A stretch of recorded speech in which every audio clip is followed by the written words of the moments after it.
انا عايز اقول للشباب اللي ما بيشتغلش او ما بيشتغلش في البرتقال بالذات، يعني يا ريت يفكر ان هو يشتغل معانا في البرتقال، لان دي حاجه يعني جميله وحاجه حلوه. يعني ما فيش حاجه في الشغلانه دي صعب.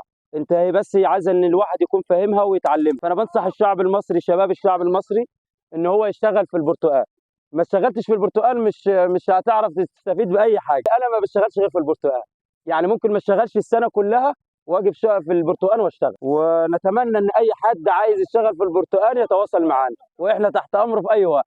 انا ممكن في اليوم اجمع 15 شجره 20 شجره، مفيش اي مشكله. الحمد لله. اه بالمقص كمان ما عنديش اي مشكله. اشتغل من الساعه 8 لحد اذان المغرب. بالنسبه لي في البرتقال انا مرتاح ونفسيتي مرتاحه. انتوا زي ما انتم شايفين، يعني هي حاجه سهله. يعني بصوا زي ما انتم شايفين اهوت، بنجمع بالراحه، مفيش اي استعجال خالص. يعني كل حاجه يعني بدماغك انت، مفيش حد بيقول لك اشتغل ولا حد بيقول لك اقعد. انت بدماغك اهو. فيها مكسب الحمد لله رب العالمين، ربنا كرمنا وفي ناس كتير قوي بيوتها مفتوحه من البرتقال دي.